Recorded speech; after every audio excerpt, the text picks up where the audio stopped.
Hi guys, welcome to a brand new episode of the most entertaining podcast. Today I'm your host Bari, and with me I've got two great gentlemen. I've got Toby and I've got Rafa. Guys, how you doing? Hey, how you doing, bro? Good to see you. Yeah, how you doing, guys? Good to see you as well. Sweet, sweet, not too bad. Are you guys enjoying preseason at the moment? Do you like what you're seeing from your various clubs? Toby? Actually, yes. I've been trying to have a break from football. I'm not really a big fan of the year-round football calendar, but now that preseason is back, I'm getting all those feelings again. I'm getting to see my new signings, and so far the boys are doing good. I'm kind of upset we lost the penalty shootout against Milan, even though we won the game. But it's a learning curve. The boys are getting better. Sweet. Rafa? You guys have a game now, yeah? With is it It's Newcastle? it's done. It's done actually. Yeah, Okay. we Because got that W. I've been seeing everybody shout about one 15-year-old. There's a 15-year-old who's been making noise about Dalman or something. He said Yeah, Yeah. no. this and that. Well, anyways, my team were like on holiday, like the world champions, as we say it now. We refer to ourselves as the world champions. We're on a holiday right now. Probably be back in like the first week of August for we have a game against Bayer Leverkusen. That's our first preseason game. But as it is, I say like what he was saying, the whole football thing, like I think at some point something needs to give. There's been so much football for these players and they actually need rest. I won't even lie, they actually need rest. Next year's AFCON and the World Cup. But we'll see how it goes though. Actually, AFCON is later this December. Okay, it's That's crazy. December. You It's can see actually this December, Wow, so already. there's lots of football. it's I crazy. mean, Rafa, speaking about the crazy tight schedule of football, I remember the CEO of Bayern. He was saying that truthfully, the calendar is crazy for the players. But then he said that maybe if the games will be reduced, maybe players need to give into reduced wages. Does that make sense, Toby? Absolutely, 1000%. Although, as a fan, from my viewing experience, I don't like the year-long football calendar. But in terms of how I feel about the players, I might sound mean, but like, y'all get paid a lot of money to play this fun sport. So in terms of the number of games you have to play, the only downside is injury, but it's only like in terms of the population of football players that get injured for long periods of times, less than 5%, less than 10%. So for me, it's a product of players wanting to get paid more and they have to find the money from somewhere. So they have to make more competition, more and more games for people to play so they can get more gate fees.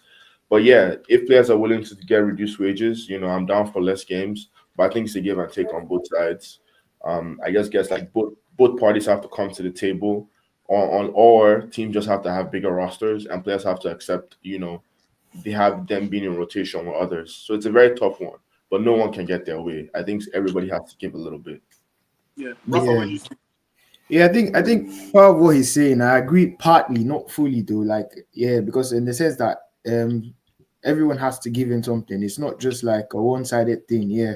Because in the sense that the clubs feel they're paying a lot of money and they want to see some returns and they actually want to see more competitions to make more money. But the thing is, you look at it as well, like I think in recent times, like probably in the last, probably I say since the okay, I wouldn't really say Ronaldo, Messi era. I'll probably say like since the Beckham era. I think football has grown past the more of the will I say football team supporters. There is usually now like the foot in football now you have like people that actually just support some players. That's how it is. Like the players now are brands on their own. It's not even just the clubs. And in the sense that these players actually generate a lot of money for these clubs. That's why you see sometimes some clubs want to have a certain amount of right to these players. And this one is aside, Joe, but I'm looking at the sense that if these players are giving you these players you see they help this your club or wherever they play for generate this amount of money. I feel in the sense that they on their side they are doing so much more for you. It's not like now since the Beckham time. I think that's when you now had like people supporting Messi, Ronaldo, Neymar, Mbappe, Lamine Yamal, and these kind of players. Even if they move, even Rashford, you see Rashford that moved to Barca, like a lot of people are supporting him there. You look at like these players have like massive, massive support. It's not even just like because of the what's the name, the club or anything. Like and these players, when they move to your club, they bring in a lot of fans as well. They bring in a lot of support. They bring in all of that as well. So I think on that side, like even what he's saying, yeah, something has to give, but it doesn't mean that it doesn't actually mean like the players are not actually helping the club generate some certain level of revenue or investing funds. Because you see, when Messi, when Ronaldo went to Al Nazir, even just the league on its own, he's helped the league on his own, even market more players in there as well. Even you look at Messi in Inter Miami, nobody was watching football as much then Mm, as now. A lot of people now watch a lot of people now watch a lot of football now in America because of Messi, and that's how Yeah. you look. Yeah, these players, they will I say, yeah, these players make a lot of money off you, but to mm, an extent, some players they help generate a lot of money for these clubs, and that's how it is. Even in the Premier League now, you look at a lot of young kids that are growing up. They don't even know the club support, but they see mm, like this player. They want to be like this player when they grow up. Is he Rashford? Is he Cole Palmer? You see all this kind of thing. It's all the yeah, brand these players bring. But that one aside, yes, something has to give. Yeah, either the players, most of them, have to like get like reduced wages and mm, something maybe come to an agreement at that. But in all, like in general, like the number of games, or let's say the football we have is a lot. I think yeah, since 2021 or 20, I don't think there's ever been a period where we didn't have, let's say there hasn't been any football.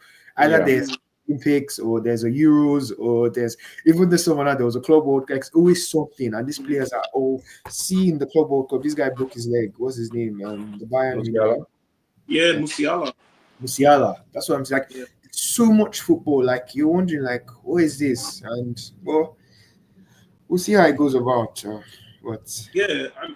I mean, brilliant take, guys. Brilliant takes. I think for me, my issue is what happens to the players. I think I'm more concerned about the high level of ACL injuries that are now occur. I think I'm more concerned about um, young players being overplayed and maybe not being given enough time mhm. to develop properly and actually hit their peak. I mean, we've seen what has happened with someone like Ansu Fati. He's been ridden by injuries. We've seen, look at Raheem Sterling. He's just in his early 30s, and it looks like Is he's he already 30? in the twilight. Yeah, He's 30. it's like Yeah.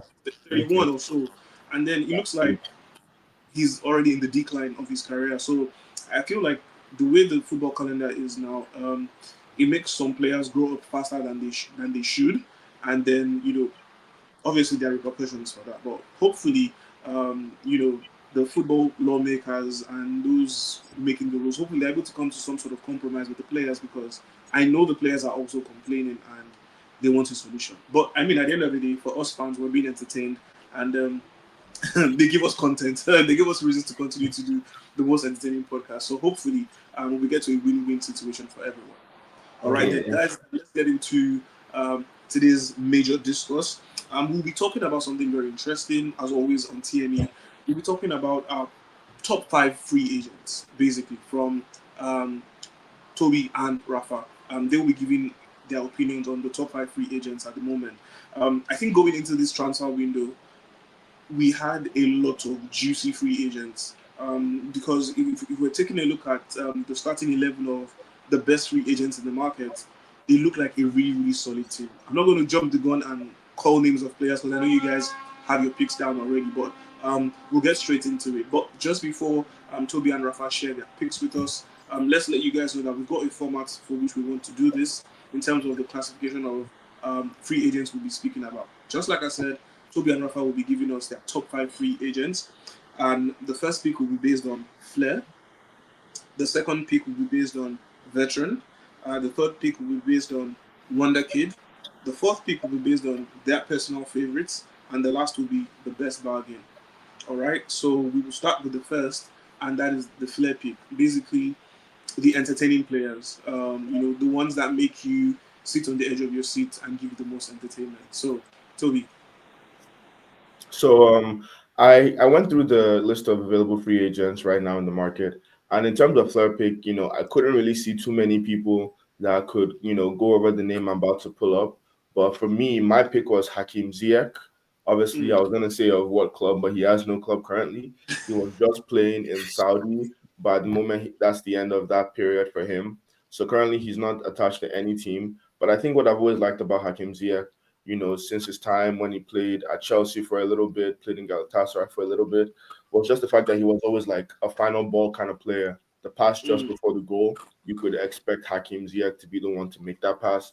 I think right now it's very difficult for guys in their mid 30s to late 30s, kind of like Sterling, who played so much football, to mm, still be that fast, flary player because they rely so much on like instincts, on yeah, agility, on fast movements, and with time and after so many years of playing and of course injuries, those kind of skills kind of wane.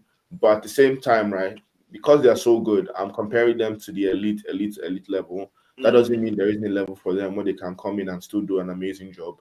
I yeah, think, when I think of someone like Hakim Ziyech, I think he would still ball in the French league. It doesn't need to be a PSG or a Monaco or a Marseille. It could be like an eighth place kind of level, a team like Stade Rennes, something like that. Maybe yeah, even like Olympic Lyon, who are going through some difficulty at the moment. I think now that they've lost their flair player that went to City, I'm blanking on his name right now. The and baller Cherokee. Turkey. Ryan Cherokee went for like 25 million, which is still a crazy price. I think like someone like him, Ziyech, as a free agent coming in, obviously he has age, he has experience, and he still has that final ball, dead ball situations, and can still do a very good dribble and add to a side. So, Yeah, for that kind of scenario, I think Hakim Ziyech will really perform. But if he wants to have fun, ball out, score goals, the championship, in England is still a very good option for him. We really don't really talk about the second divisions at all. But that's still a professional league that people follow, that people have a good time enjoying and watching. And I think mm, Hakim Ziyech could do a job there for sure. yeah, sweet. I know Rafa's probably he has one or two things to say about Ziyech because I saw that bright smile on his face when you mentioned Ziyech. But yeah, Rafa, who's your pick for Flair? Uh, to be honest, that's actually why I smiled. I smiled because that's the person I was going to pick. I was going to pick Hakim Ziyech. Well, because like to be honest, when I looked at like the players that are actually free this Mm, summer, you look yeah, at in terms of flair. I think basically he's the only one that gives off like that attribute like for flair, and it's him. Well, I'll probably like just change it and put like Abdullah Dokore. Mm, He's that Everton guy. Uh, is I would say maybe I could it wouldn't really say flair, but is like a box to box. He does yeah, everything that place. Yeah, he carry drives with the ball and everything. But yeah, the Korea Everton, he was a solid midfielder at Everton. And Everton, the time when this guy got back in, what's his name? The David David Moyes. Moyes. Yeah, when he got back in and he had like an unbeaten spell, it was all down to him. What's his yep. name? Yeah, him and DIA, all of them. Like they all put in a shift and they helped save their season. And I say Dokore on his own, he's the kind of player I feel that he's still Premier League level. And I'm not even talking about like outside the country or anywhere, like Premier League, any other Premier League team will do with his services. And he's still very much will I say very much he's still very good. Let me just put it that way. And Yeah. yeah, Dokore does all of that. He could play even as a box crasher, a DM, all of that. And yeah, he's the closest thing to Flair I could say if there's no Hakim Ziyech. Because if I want to talk on Hakim Ziyech, I think Toby has said everything about him. Is Mm, during his time, you look at even Ziyech again. You look at Ziyech and look at what why is he even free at this time? Like he's a player that he found his way to two countries that you see is a retirement home for players. He was at Galatasaray at some point. Then after Galatasaray, he was in Saudi.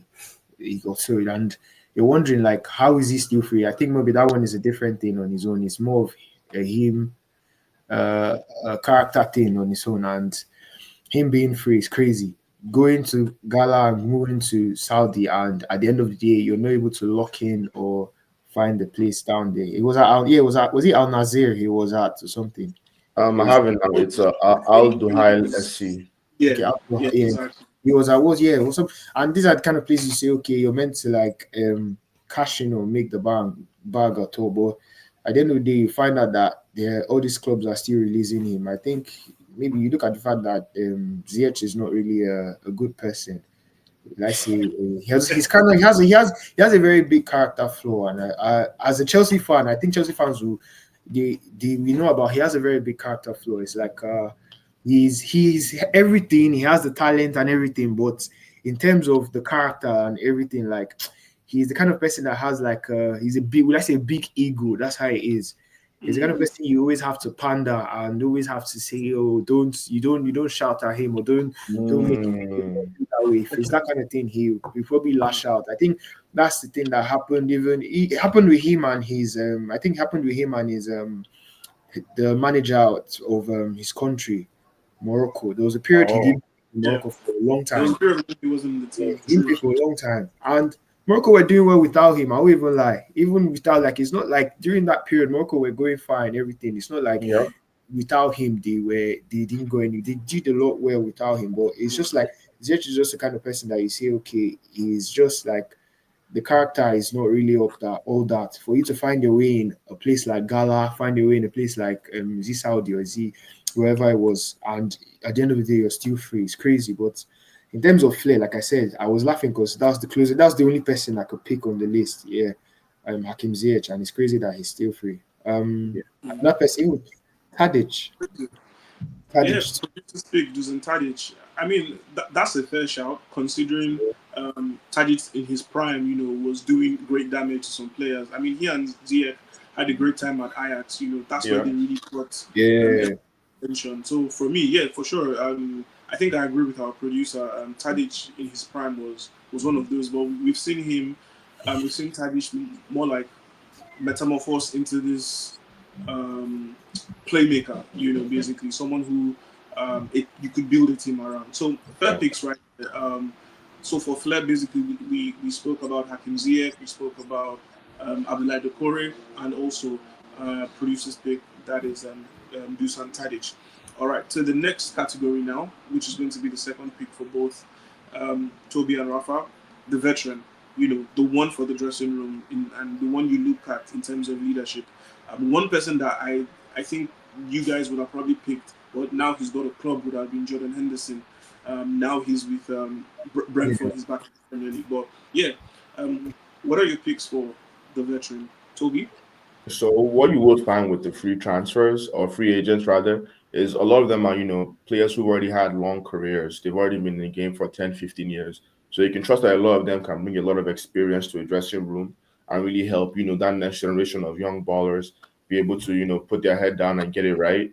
I won't be surprised if myself and Rafa went for the same pick again because when I noticed his name on this list, I was actually surprised that he was a free agent, but it makes sense because he was probably being phased out by his team, and that was for me Lucas Vasquez, Mm, who used to play with Real Madrid.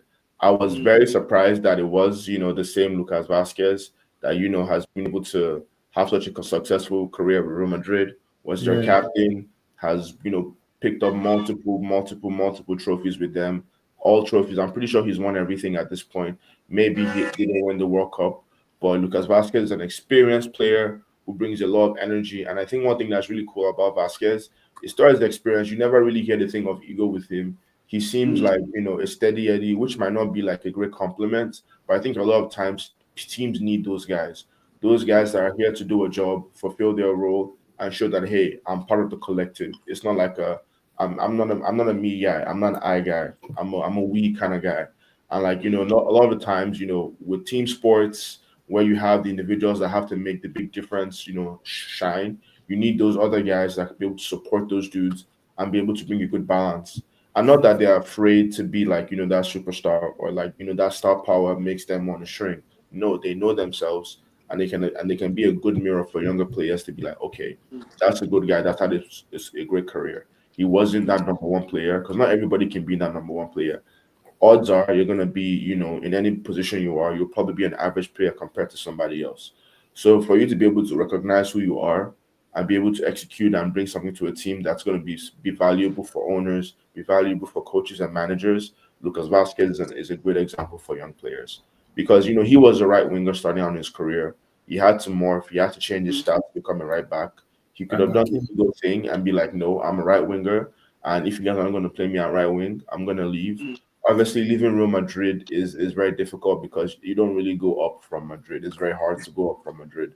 So he's like, you know what? I'm gonna play my Yeah, position, convert to right back, be a team player, improve my game, and this probably gave him more longevity in his game. And this is a hard thing for a lot of young true. players to be told, oh, the position you see yourself in is not quite where we see you. Try this out. A lot of people don't want to hear that. A lot of people don't want to switch to what their dreams are. But sometimes that's the best move for you. And Lucas Vasquez is a great example of that. He's my pick for veteran.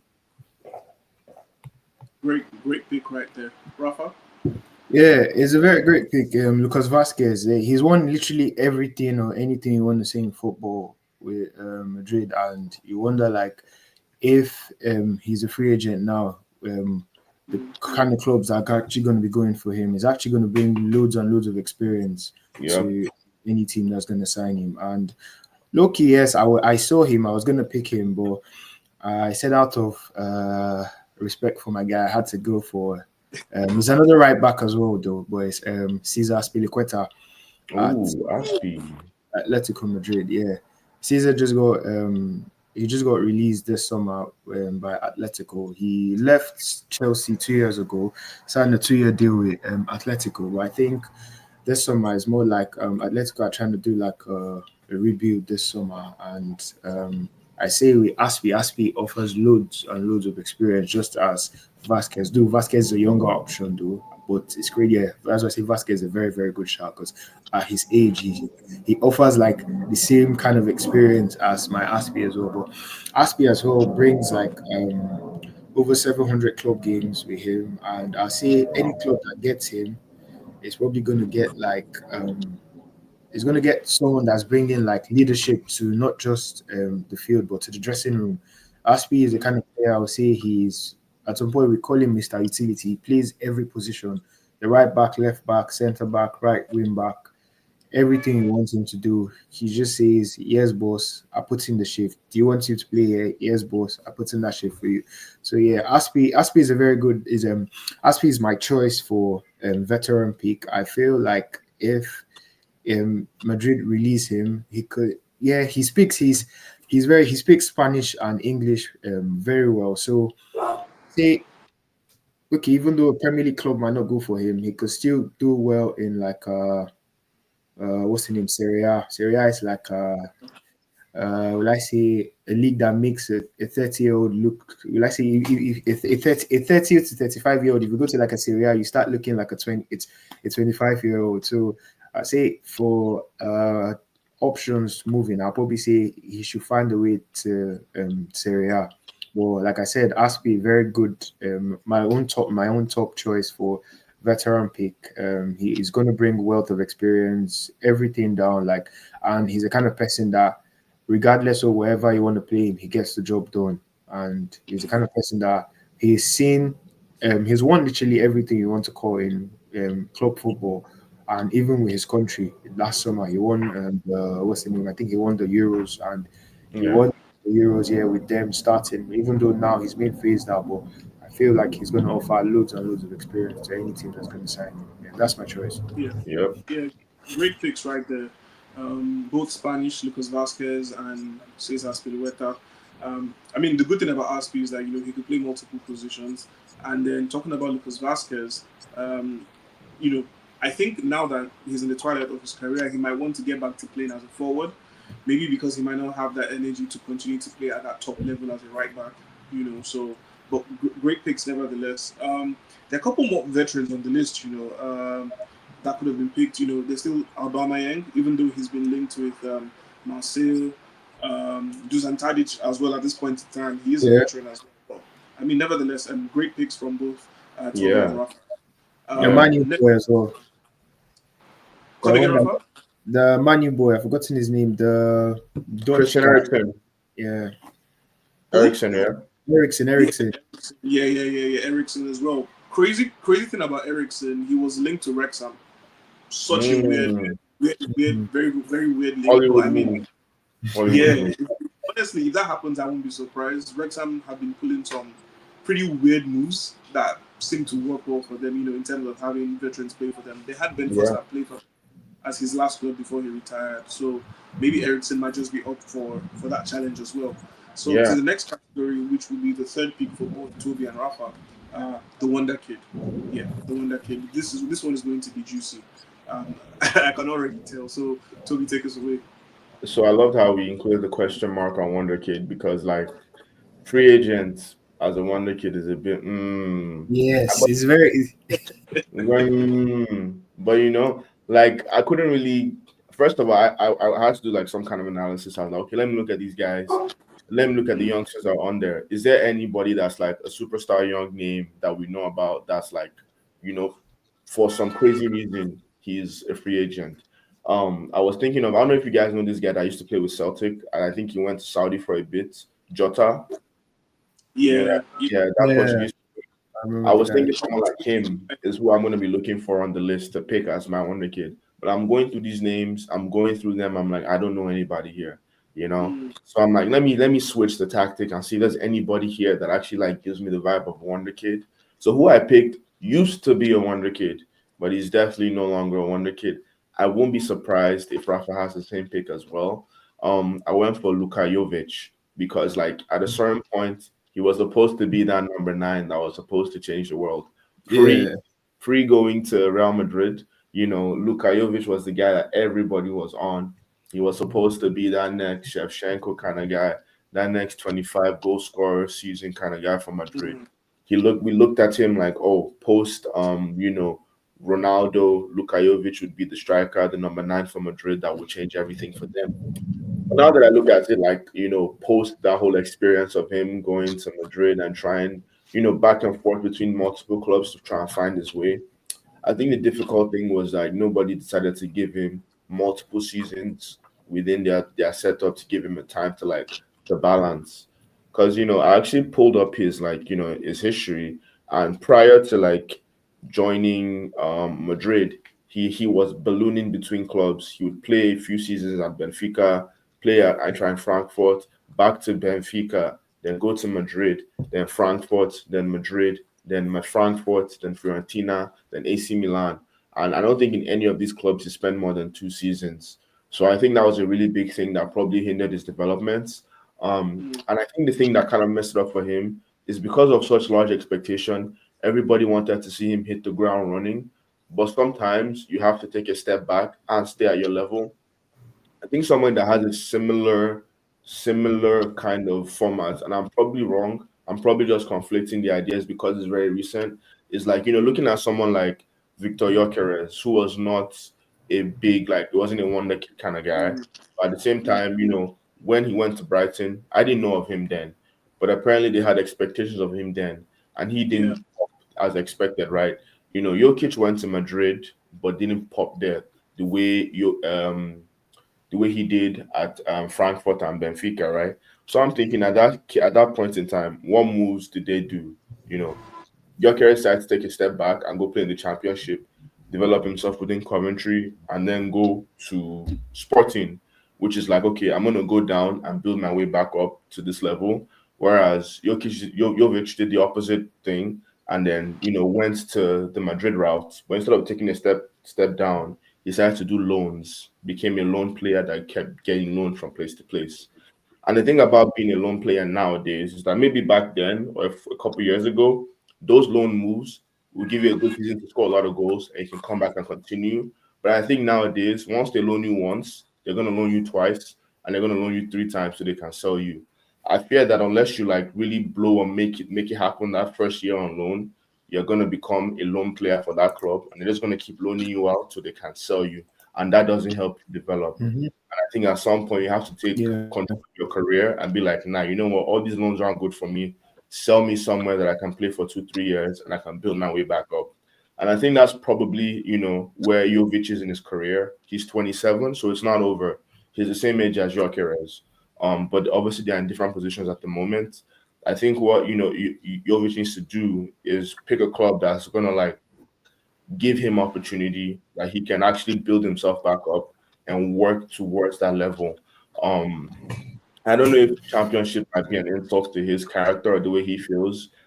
I don't know what level he sees himself at, but he's definitely going to need to take some steps back to build back up. mm. for sure. Great, Yeah, great pick, right? yeah, Talking about Luka Jovic. definitely. Um, Before we get to Rafa, I just think that Luka Jovic made the wrong decision by going to Madrid. He went to Madrid at a point where Benzema then became the main man for Madrid, and Benzema was ready to step up and ball out, and that's what Yeah, Benzema did that's immediately Ronaldo left. And obviously, Bill was struggling with injury. That same season that Jovic joined Madrid, I think Bill went. Oh, Bill was either coming back on loan from Spurs or he was just about to go to Spurs on loan. It was the same issue with James Rodriguez. He just got back to Madrid from his loan spell, from his 2 year loan spell from Bayern Munich. I think that Luka Jovic should have remained in the Bundesliga, and even if he Yeah, was going to leave the Bundesliga, I think he should have gone to a team where he was going to be guaranteed to be the main starter, main striker. And I mean, it's hard to say no to Real Madrid, but hey, that's what happened, and he's paid the price. But hopefully, he can find his mojo again. Rafa, who's your wonder kid? Yeah, I was gonna say Jovic, but I can't because it's we can't just use the same person. Jovic, like what he was saying, he said everything. Jovic when he was at Frankfurt was banging every kind of goal you want to think of, Mm. every type, the volley, all the type, and he was cold. I don't know what happened. I don't, like, if someone had told you like Jovic would be like this, like in the last 4 years, you wouldn't even believe it, but it so happens he had like the highest stocks, would I say, back then 4 years ago when you're talking about wonder kids, yeah, and you could still put that one out for him. But I don't know. I'm having a decision if I should pick. Was my favorite pick I was gonna put was gonna be like DCL.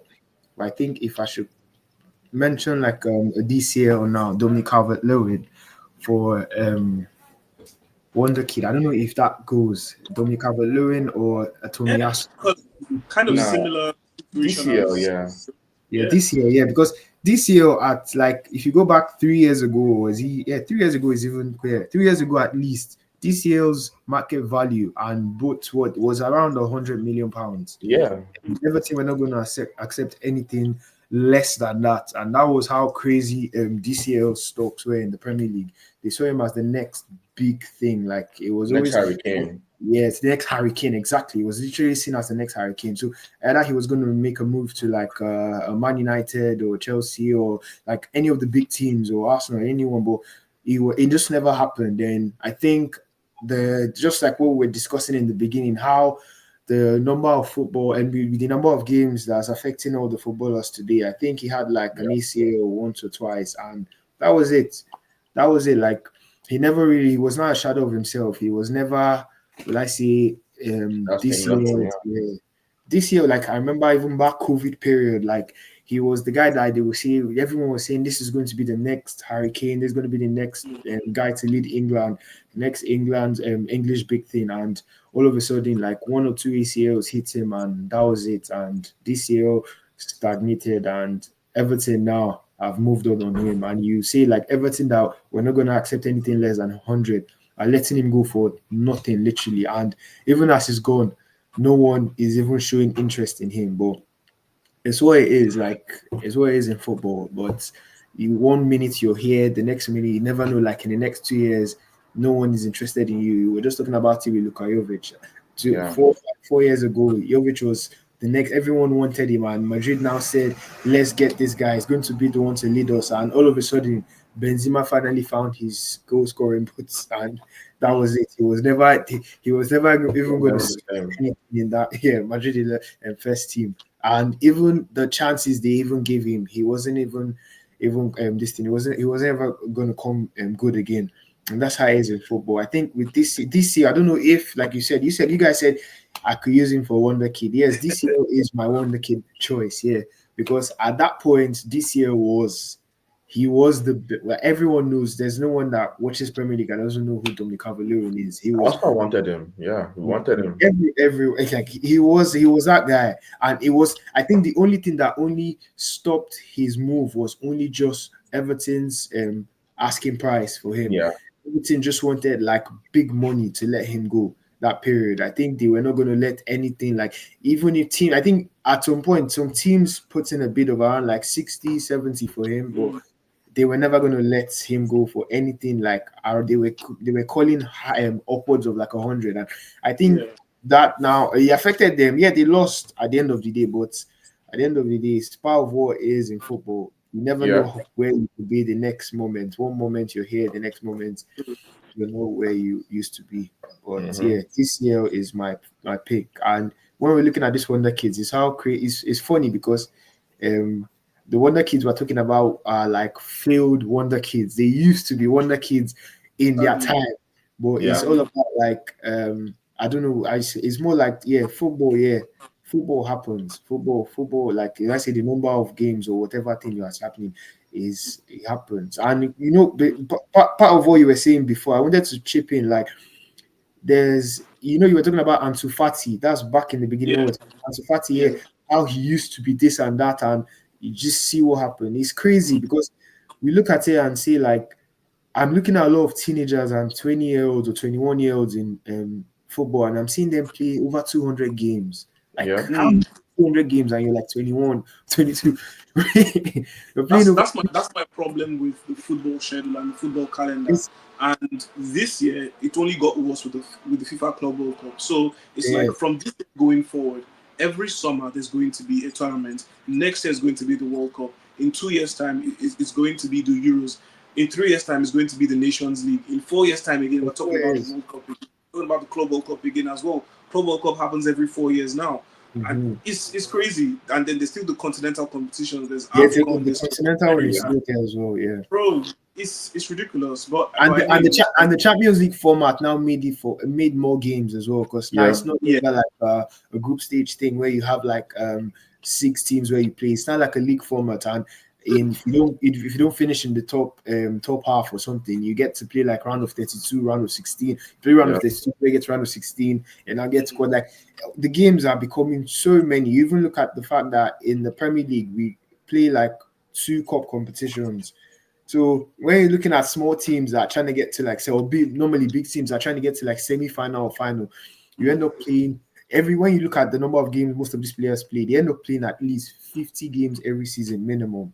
Hmm. 50, 50 if you're playing for a team that is trying to compete on all fronts, you end up playing like 50, 48 to 50 games every season. It's crazy, but it's what it is. It's what it is that we're talking about field wonder kids in the wonder kids section for. I would love to see the Yeah. start of like, the Scholes and Gary Neville's and Ryan Giggs of the world. They started really young too, but they've played like 600 plus games in their careers. I would like to know how many games they were playing in the first few years. Even Xavi and Iniesta as well. Probably Yeah. played a lot of games, but not to this volume. Not like what Pedri did a few years Honestly, ago. it Yeah, wasn't at this level because these players that you mentioned, when they got into um, United and Barcelona, they got into top teams, right? We're talking about the class of '92. yeah, Cantona was still there. Dennis Mhm. Irwin was still there. Steve Bruce was still there. So they were eased into the team. We're talking about Xavi and Iniesta. When they came into the team, Guardiola was still there. Mhm. Edgar Davids, I know he spent one season there. Yeah. So they had players that they could learn It's not. from, Yeah. players that would like give them competition. So they weren't just yeah. put into the fire immediately. Straight up. They were eased into it, and eventually they became the first team players. You look So at Barcelona. Your savior is an 18-year-old. They need They Yamal look, to play. if they're looking for help, they look up to an 18-year-old for help. He was even 17 last season. What am I even saying? Yeah. If they needed help, you had to look up to he just turned 17-year-old. 18 just a couple of weeks ago. Yo, It's question. ridiculous. It's on How do 18, you guys yeah. feel about the bad news? Same with Mbappe. How True. do you guys feel about the news that Huh? was coming up with Is that Yamal what? about the party? Rafa, do you want to go first on that? I'm laughing about. I'm laughing because it's crazy. Anyway, I think that's how it is in the way. That's how it is now. The way football is moving. Like a lot of these players are exposed to a lot of things like at a very young age. But the Yamal one that's crazy on my own side is the fact that um he's just like I think that thing where we're talking about that thing where we're talking about where they say ability takes you far or something keeps you there. But Yamal in the sense now, Yamal is more of a person that he knows he's good. Like Yeah, if you look at the Yamal that I know, Yamal, he doesn't need you to tell him he's good. He doesn't need. It's the same thing happened to Hazard for a long time at Chelsea. When we used to look at Hazard, Hazard is the kind of guy that he never used to train. He just used to show up and do his thing and go home. That's how he was. He never used to care about whatever. And that is the same way I'm looking at Yamal now. Yamal is the kind of person like he knows he's that good, so he could do whatever shit he wants to do. He could do whatever he wants, and you shouldn't tell him or stop him or tell him or caution him or tell him that he should take it easy or do. He doesn't care. He knows that on when you want him to play the game, he will turn up and. But we'll see how it goes. I think Yamal now is 18 and he's already pushing 100 games. Crazy. It's crazy. Yeah. See, show your boy. What's his name? Saka. Saka is how Yeah. old? 3. Saka is pushing 200 and something games. Something You know how games. much that is? That's Do you know insane. how much that is? It's 23. People play 300 games in their careers. That's it. For But real. he's 23 and the They're person gonna has have him even. on 600 games. They're trying to do that to him, bro. At least. That's what's going to happen. That's what's going to It's happen. But crazy. what's your take on your mouth, Toby? The amount thing, personally, I'm not mad at it. I think he probably doesn't care because he already accepted the fact that when you're gonna be this person for Barcelona, people are gonna say whatever. I'm sure as he was booking the entertainers to come entertain, he knew people were gonna be mad about it. Like that was already a given in his mind. And I think that speaks to like his level of like, but this isn't Barcelona's first superstar. They've had Ronaldinho. I mean, Messi was lucky. Messi was like the best superstar you could have. You know, he will ball out and is a very nice, quiet guy, no problems. But you know, I like my Yamals. I like my attitude. I love personality, and I'm sure he's prepared for all of that. You know, he has his support, and his dad hustle hard 304, bro. Like they're ready Also for got him. 304. Shout out Like to him, man. there's Shout nothing out to to be him. worried about. They're gonna be good. They'll be good. True. I just hope he can sustain this level of performance for at least another 4 or 5 years. Because it's gonna be hard. I don't expect Yamal to be balling like this at the age of 30, unfortunately.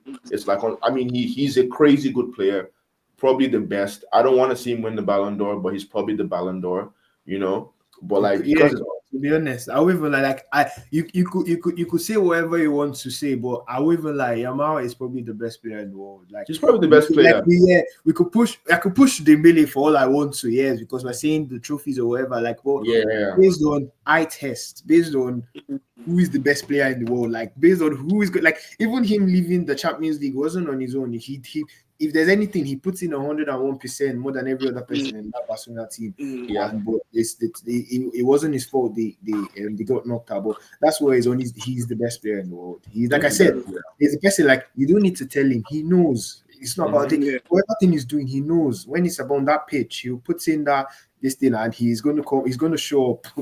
That's how I'm seeing him. Like I said, maybe what you're saying, the personalities is great. It's great for football. I think it's great. No, it's great for football, but I'm only on the side like if I actually want to see Yamal play into his 30s, but if he could win everything he wants to win before 30, you never know. It's okay. Some people end up retiring at 28 or 29, or they've done Yeah. everything. But yeah, they've done everything. Like I think Ronaldinho that you're talking about, that was a superstar. At 30, I think it was in AC Milan or something. Yeah, it was chilling, you know. Yeah. He's already done so True. much. True. So, guys, I mean, I think we're generally just in an era whereby um, the best of the best might fizzle out faster than we expect them to. I think we're starting to see that with Neymar as well. I mean, we do know that Neymar has to be one of the most foul players in the history of football, and the difference between Neymar and Ronaldinho is that I think to a large extent we can see that Neymar takes care of himself. Ronaldinho kind of let himself go, based on the extravagant lifestyle, but he was still able to even play till like he was 38. I know he played Yeah. in Mexico. I think that was like his last professional club, before he then played futsal, before he went to jail and all of that. But hey, we're here for them now. We just need to enjoy them. And talking about Yamal, just quickly chipping on what happened. For me, I think the situation was blown out of proportion. He hired these professionals, irrespective of how nature blessed them. They are professionals, and that's what they do. And then one of them that was even hired, he came out to speak and said, "Look, the media is blowing this out of proportion. They were respected while they were working. It wasn't an issue." And that body in particular that was trying to create a weird narrative, this person did say that that body always targets people of that nature. Actually, they don't actually support them, they actually target them. So I feel like because Yamal is just there in the public eye and he's that young, he's free, and he's himself, all of a sudden the world has a problem with that. yeah, Messi was quiet and all of that, but we've seen Messi do some pretty nasty things on the pitch. And we've heard and seen videos of Messi saying nasty stuff. So it's not like Messi is a saint, but hey, it's just the world we live in. But yeah, that's it on Wonder Kids. We picked Dominic Calvert-Lewin and Luka Jovic. So to the next category, which will be the fourth pick for both Rafa and Toby, their personal favorites in terms of free agents. Who are your personal favorites at the moment? Toby? My personal favorite is Takehiro Tomiyasu, Super Tommy. I think it was extremely sad when Arsenal and he decided to mutually terminate his contract. But after a few weeks of hearing the news and being able to digest it, it was the right decision for both sides. Tomiyasu has had some very very unfortunate and nasty injury issues in the last 2 seasons. I don't think he's been able to complete up to 10 games in both seasons. Just because of the recurring problems he's had with his leg, his ankles, and he's trying to like build himself back and figure it out. When he joined us, I believe it wasn't Bologna. I know it was a club in Italy. I'm trying to remember which team he joined us from, It was but Bologna, it actually. was It it was was Bologna. Bologna. Okay, okay, okay. I remember the kid. I was like, is it Bologna another team that looks like that as well? And like when he joined, I was like, oh, who is Tomiyasu? Who is this dude? And he was able to like win our hearts off of the first season. He's a great performer, plays with passion. He follows that mindset of what you've always seen with other Asian football players, where they play for the badge, they work hard, they're team players, they're not egotistical, and they just do all the things you want to see on the pitch. I remember big performances against Salah and on left back when he locked him down, and I knew, wow, we got one, we got a live one, we got a top player here, and he looked to me like one of those pieces you have in a title-winning side, someone that you can rely on to come on in the semi-final of a cup competition or in the last few games of a season in the season, trying to secure something. And Tomiyasu was that kind of player. I remember when he made this crazy assist to Martinelli when he kind of like one time lobs the ball, like a volley lob to Martinelli, who goes on to chip the keeper or something like that. What a crazy goal. And I think it's just extremely sad to see Tomiyasu get into this position. He's not a free agent by virtue of ego or by virtue of being like a bad egg in the group or being like someone that's trying to ruffle feathers. It's just he needed time to be able to step Mm, away from Arsenal. I think the pressure was too much because it became a thing for him of wanting to come back and support the club. But each time he's close to being able to play again, he suffers another setback, and he just keeps him in this like mental loop of like, am I gonna make it? Am I not? Am I letting people down? Am I disappointing them? And unfortunately, like it just seemed like the best choice for him was to just cut things off, go back home. He's back in Japan, back, trying to rehabilitate himself with the Japan Football Association, and he's trying to build himself up again and like reestablish himself as a professional. First of all, get over this injury, get some minutes in his legs, get himself playing football again, get himself happy playing football again, and hopefully he can make his way back to Europe again, back to the top level. But he's always gonna be a gunner for life. He's always gonna have the hearts of Arsenal fans. He's always gonna be our super Tommy, and he's definitely gonna be fine. We're wishing him all the best, but it was very sad for him to have to go into free agency by virtue of injuries. yeah, great pick by Toby. Rafa, who's your personal favorite? Yeah, Tommy's a great pick as well. My personal favorite, I had to change it again. It was initially going to be DCL, but now it's going to be Callum Wilson. So I think Callum Wilson is good. Is my pick now because I look at the fact that Callum Wilson at Newcastle was their guy. Will I say he was the man at Newcastle, and then they got what is his name, Alexander Isak. Isak came in. Isak, even when Isak came in, Isak wasn't even that. He wasn't even. Will I say he hadn't even found his feet then at Newcastle, and Yeah. Wilson was still hitting 18 Premier League goals for them. He was the guy that Newcastle always needed to keep them in the top 10, the top half when the Saudi money came in and everything. And I think the last 2 seasons, Isak just locked in, and that was it. When Isak decided to lock in, I think that there's the last 2 seasons that just finished, and then Wilson just found his way out of what's the name? He found his way out of Newcastle's starting 11. Even both in the FA Cups and everything, it was all now Alexander Isak. And I think, on the sense, some people have been saying something about Newcastle having the worst transfer window of all time. A lot of their targets have been getting rejected. A lot of their targets have been rejecting them. That's one. Then two, even what's the name they wanted?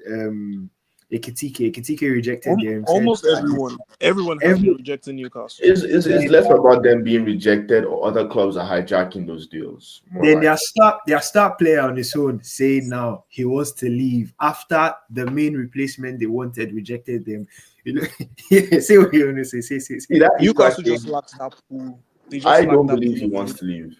I don't believe he wants to leave because Isak, the clubs that he wants to go for, I might be biased, are Liverpool and Arsenal. Liverpool and Arsenal just signed strikers. So in my opinion, I think this is all just agent-led for him to get a better contract.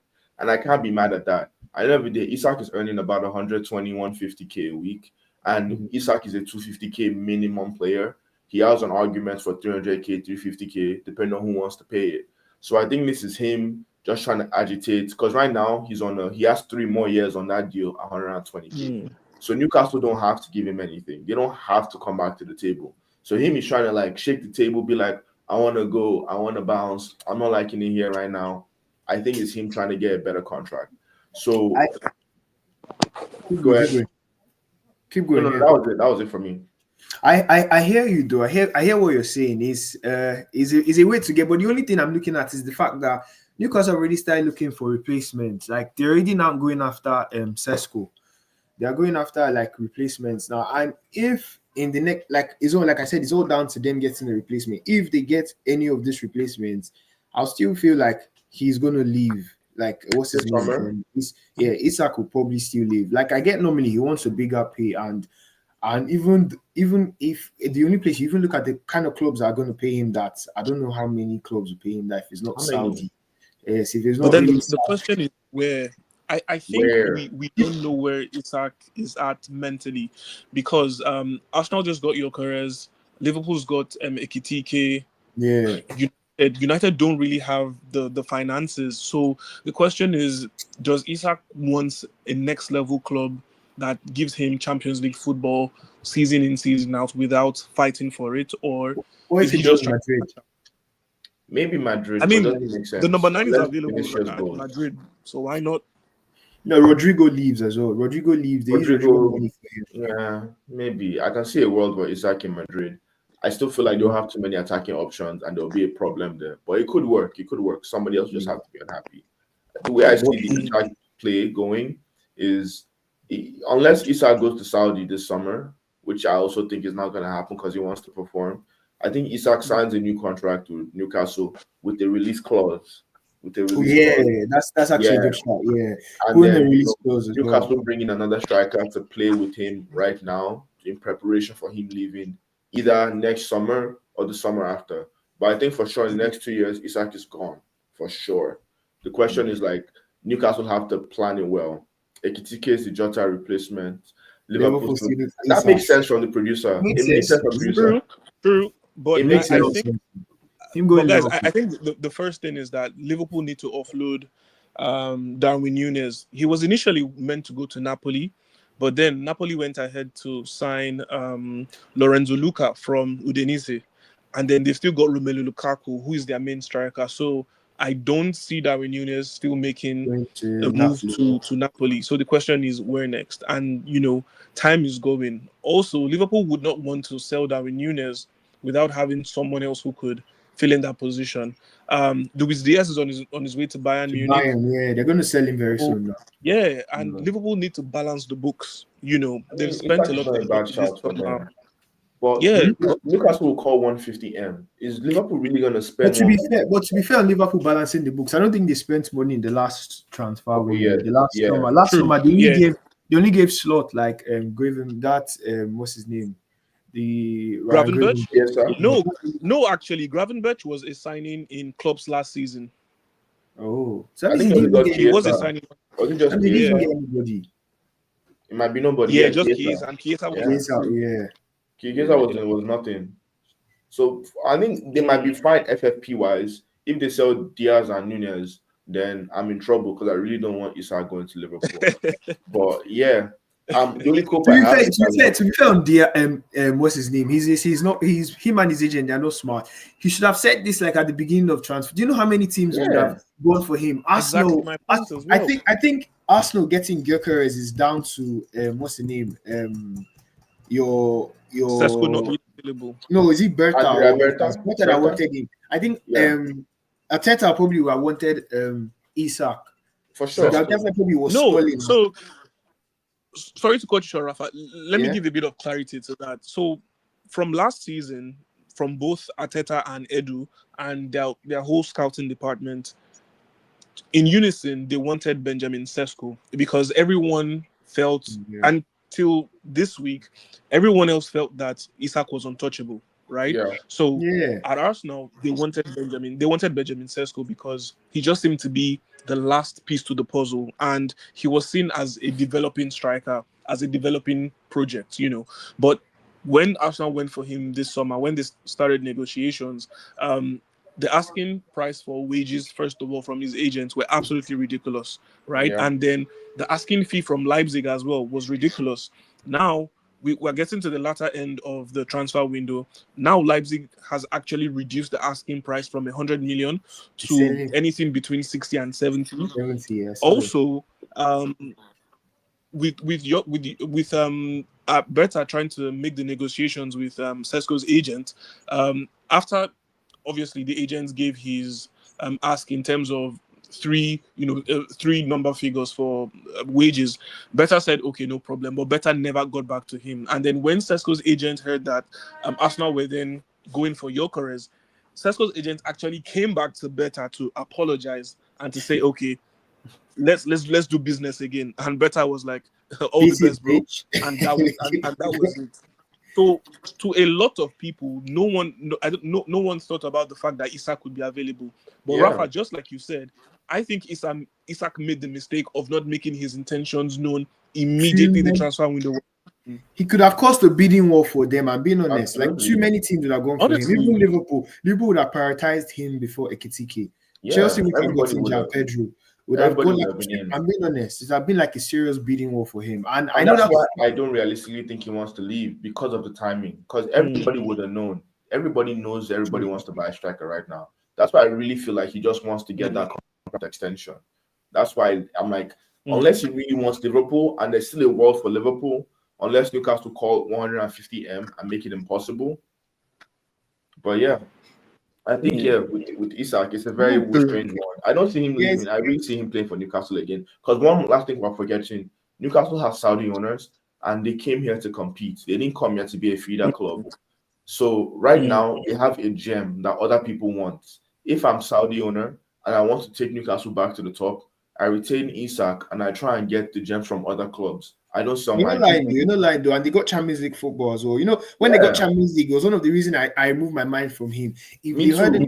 if they're not making Champions League, I would have fully Isak is up for sale. But when they made Champions League, in my mind, I felt like there's nothing like he's leaving. Like he has the That's Champions League ambition. as well. He won He a has trophy ambition. with them.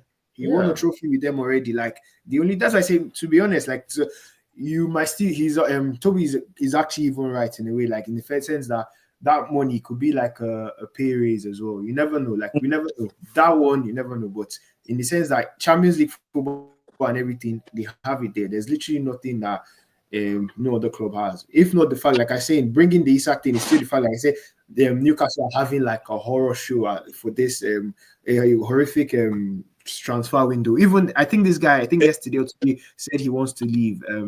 Their right back, Livramento. He said, Really? Wow. yeah, he said he wants to leave. So I'm Wow. just looking at it that way. Like, if they knew Isak was going to leave, they probably wouldn't have let Callum Wilson leave. That's still what I'm saying. True. They never would have let Callum Wilson leave. That kind of thing. But now they let him go. They thought Isak is their guy. They got Champions League football and everything. But we'll see how it goes, though. It's the biggest. It's the biggest transfer twist of this summer. Still, Producer True, says but Newcastle's trophy was the peak. No doubt. Come on, bro. Just to be a bit cheeky, guys. I mean, Nicholas Jackson and Gabriel Jesus are up for sale, so maybe Newcastle might acquire from either Man. Arsenal or Chelsea. Big amen to that. But once again, the personal favorites for Toby and Rafa, talking about free agents, Takehiro Tomiyasu and Callum Wilson. Now to the fifth and final pick for both Toby and Rafa for the top five free agents for them. The best bargain, the best bargain. The player that if you getting him on a free is like, getting him on a ridiculous discount, and you know that once this player joins your club, he's going to hit the ground running and possibly help you to achieve whatever you set out to achieve for the season. So, Yeah. Toby. Before I make my pick, I don't want to make Rafa switch his pick again. Rafa, who's your pick? Because I have two picks. I don't know which one I should go for. Who's your pick? If you don't mind telling me real quick. Josh Brownhill. Okay, fantastic. See, that was one of my two picks. I knew it was going to happen again. So, my pick for best bargain was my original first pick for best bargain, Nelson Semedo. Nelson Semedo is a free agent, plays right back, formerly played right back for Wolves, and previously was from Barcelona as well, played for Barcelona first team. One would say his career has somewhat gone on a downhill, obviously performing at Barcelona for a number of years, eventually making it over to Wolves, and has played in Wolves for about 3-4 seasons now. I think they're currently their club captain at the moment. And from what I've heard about Nelson Semedo, it's not necessarily sure if he's going to go a new club. There is a chance that Wolves sign him again on another contract. I think he's kind of weighing his options in terms of signing back with Wolves or finding a different project for him to do. The reason why I like Nelson Semedo a lot is that in the recent years that Arsenal has faced Wolves, he's made a good performance in the right back position. I will say that Nelson Semedo isn't the world's best right back. At the end of the day, he's very, very attackable. You can get past him, you can get at him for sure, and you can have good times playing against Nelson Semedo at that elite level. I think the kind of team I want to see him in is a team that has a right wing back kind of situation where he has less responsibilities defensively, but he can still chip in defensively, help that right-sided center back, help his right center mid, help his right winger out, or the right attacker on that side. He's a very, very anybody that goes to the Barcelona system knows football very well. He's physically fit, has the physical attributes to perform, and is also there mentally to be able to do a good job. So for me, any team that's I think where I would place Semedo right now is that Wolves level. If someone like the new clubs coming up, Burnley. I'm blanking on the other two teams that are coming up, Sunderland and the last one as well. I'm sure you Leeds. guys are Leeds as well. I kind of like Nelson Semedo Yeah. for Leeds because I'm pretty sure Leeds just lost to Junior Firpo, who was their left back. Although Nelson Semedo plays on the other side of True. on the wing, I still feel like them pulling in somebody of his level for Leeds or for Sunderland or for Burnley as well, he would do a good job. I think right now because he's in his late 20s, early 30s, he wants to get that good contract that can take care of him and transition him into the latter stages of his career. And he's just trying to take care of himself and his family. But I've always thought of Nelson Semedo as a neat, proper football player, and I think he would be a good fit for any team that's trying to just stabilize in the Premier League because he has a lot of experience, and he looks to be a good egg. Yeah, All right that's then, Rafa. yeah, that's a good one. Nelson Semedo. Mine is what's his name? Josh Brownhill. Yeah, Burnley's captain. Uh, Burnley's captain is a proper. Let's say like a workhorse for Burnley. He scored 18 goals and had like 6 assists in the championship last season. As Burnley hit 100 points. I think last season in championship is the first time two teams have hit 100 points in the same season. They hit crazy. over True. Leeds True. and Burnley. They hit 100 points last season. So you could say like these two teams, they're playing way, way, way above their level. This is not championship is not their level. It's at two Premier League clubs, and for Burnley, person that was actually key to all of that was their club captain, Josh Brownhill. He is will I say like a Milner type of midfielder. He covers the most ground, tackles, he decent passer as well of the ball, and him not being at Burnley for the coming season is crazy because I think it had to do with like some contract issues, and at the end of the day, they didn't just agree onto it. Some are saying that he could still end up signing this thing a contract with them. But as it is, he's a free agent, and I'll say like our producer was putting Everton is a good shout for him. Yeah. Him, Everton. I was even thinking in my head probably like a West Ham, but because Yeah. I've been seeing that this guy's what's his name? I think they said this weekend that Lucas Paqueta beat that his He beat the case. they beat the case here, Exactly. the I'm betting shocked. thing. West As Ham it is is, ready to cash out. yeah, you're gonna cash out straight up. So I know, like in my head, I was thinking maybe like a West Ham might actually go for him or something, or yeah, Everton because Doucouré is out. So I won't see him pass like a proper Premier League side to keep them in. Josh Brown, if as Burnley weren't able to agree with him, I feel like a Premier League club will come in and sweep in for him. He will say he's a Premier League level midfielder. He puts in the work for you, cover the most ground, make the passes for you, and at the end of the day, he's still this thing. Like I say, he's still a leader. He was the one that he captained that side to 100 points. I don't think it's ever happened before that two sides in the championship will hit 100 points. I think 100 points now is becoming a regular occurrence. The other time it was what's the name? Leicester. Leicester. The other time again for Leicester, it was I think Burnley did it before. The one with Company. Yeah, Vincent Company. True. Yeah, they did it before. Yeah, now they've done it again now with this guy. What's their manager again? Parker. Parker. Yeah. Parker. So Parker, funny guy. They always say he's the guy that he takes you to the Premier League, but he's the guy that still gets you relegated. This might be the difference. This year might be the change for him. I think he might have gone up the level defensively. Yeah, you never know, Sha. You never know. Like You never know. you never know. Yeah, that's what I always like to see. I always like to see managers that will like say you fail and fail enough to get better. It's not like when you fail, Yeah. you give up. Yeah, that's why when I look at those pundits that always try and talk shit about people, oh, you failed and you just gave up. You ran at the first try. What's the name? Them Neville and them Lord. Yeah, but you see some managers that are still trying because they know that yeah, this thing didn't work. They try and reinvent themselves and try and put it all together. But we've seen it now. Scott Parker has gotten a team back in the Premier League and did it in like a crazy fashion, and that's Burnley. And like I was saying, my best bargain is his captain, Josh Brownhill. He was instrumental and key to that. Seeing the midfielder hit 18 goals is a midfielder that I think any Premier League side should want or should be after. And I'll say like he should be a bargain for as a free transfer for any side in the Premier League this summer. So yeah, that's him. So for our bargain picks is Brownhill and Semedo. Semedo definitely, I feel he should still be in the Premier League. Definitely, a Premier League side should, because I would like to say fullbacks these days now. Fullbacks are a rarity in the Premier League. Since Pep came in, Pep started making players, making managers play centre backs as fullbacks. Is annoying. You're not saying like we're not actually seeing the actual fullback. You go to a team, you're seeing even now. Pep even went as far as taking that Matheus Nunes, a midfielder. He put him as a right back in his own team. He plays CBs as fullbacks. Now everyone is copying the whole team now. So when you're looking at fullbacks, actual fullbacks by trade, it's very hard to find in the Premier League. Like, who is this player that plays as an actual fullback? If you look at it now, either the person is a midfielder that's a hybrid, is playing as a fullback, or the person is a CB. But that's what it is. Producers also put in David Calabria as well. As, top player from Milan. Yeah, I'm pretty sure that Davide Calabria would find a club in Serie A before the end of the transfer window. We might just see him pop up at maybe Roma also. He had a brief stint at Atalanta, so he might just be there.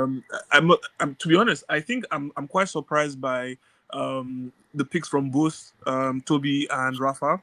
Very interesting picks though. But for me, I think in terms of best bargain right now in the transfer window, I would probably have gone with either Pierre-Emerick Aubameyang or Jamie Vardy, because like if these players join, you're kind of guaranteed goals. At least maybe not Jamie Vardy in the sense that he did struggle in the Premier League last season, but with Aubameyang, you know he's still going to be firing the goals for you. He had a good time at Saudi. Before Saudi, he had a very, very decent spell at Marseille, and he might be going back to Marseille. So for me, those two might have I just think been. he's gone to Marseille already. I think he's done. They haven't just Well, made it official. I wouldn't probably. I wouldn't be Yeah. surprised if Mm. he has actually gone to Marseille already. But I mean, guys, the picks from both of you have been absolutely brilliant, and hopefully these picks would have a club by the end of the transfer window because Yeah. we've got some pretty great players who are free agents at the moment, and everyone wants to see them play good football again, and everyone wants to see them get back to the top and where they belong. And obviously, for some of them, we want to see them end their careers in on a very, very good note. But guys, great episode once again. Thank you for your opinions and your in-depth analysis. To the fans listening, thank you for joining us. Like and comment on any suggestions you agree or disagree with on our social media platforms, especially on YouTube as well. And speaking about YouTube, make sure to click that subscribe button and like the video.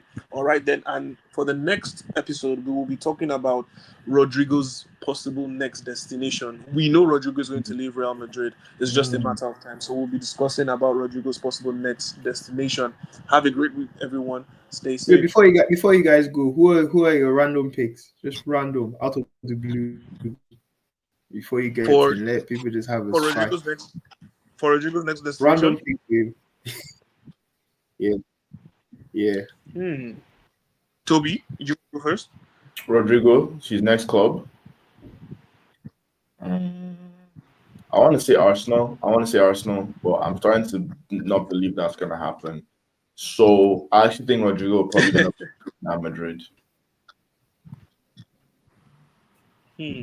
For me, I think either Liverpool or Chelsea. I Liverpool or Chelsea seems more realistic to me, but obviously the fan inside me wants Arsenal. But realistically, I see Rodrigo ending Juventus up at fan a is saying Liverpool or Juventus. Chelsea. Well, anyway, you guys, Juventus fan is saying Juventus. You guys, Wow. stay tuned next week. You guys will know Rodrigo's next team. See you guys.